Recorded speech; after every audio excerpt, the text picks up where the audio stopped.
তুমি অগ্রগামী হও সেই চিরস্থায়ী জান্নাতের দিকে, যেখানে রয়েছে চিরন্তন সুখ।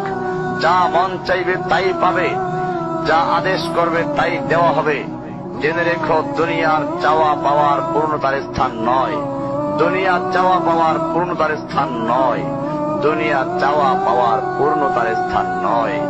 জান্নাতি হচ্ছে এমন জায়গা যা তোমার সব আকাঙ্ক্ষাকে পূর্ণ করে দেওয়া হবে। চির কিশোর সেবকগণ, চির যৌবনা সঙ্গিনীগণ, ফল মূল, গোশত, দুধের মধুর শরাবের নহর, উত্তম বাসস্থান ও বিছানা, চির আরাম, চির যৌবন, চির সুখ, অসংখ্য নেয়ামতের মাঝে সবচেয়ে বড় নেয়ামত হবে তুমি আল্লাহকে দেখবে।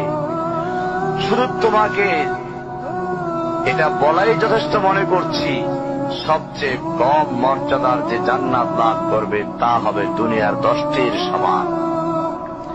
সুতরাং হে মুসলিম, হে ভাই, আল্লাহ তোমার প্রতি রহম করুন। এই বার্তা তোমার কাছে পৌঁছার পর আশা করি তুমি তা তোমার পরিবর্তন এবং সংশোধনে যথেষ্ট হবে। গতানুগতিক চিঠি হিসেবে নিও না আমার এই পত্রকে, ফেলে দিও না। এটা ফেলে দেওয়ার নয়, আল্লাহর জন্য বলছি। এর দ্বারা নিজেদেরকে সংশোধনের চেষ্টা করো। আর তোমার অবস্থা যদি উত্তম হয় এর চেয়েও, যা উল্লেখ করলাম, আল্লাহর কাছে কামনা করি তোমাকে তিনি দৃঢ় রাখুন, মওত পর্যন্ত লেগে থাকো উত্তম ঈমান সহ।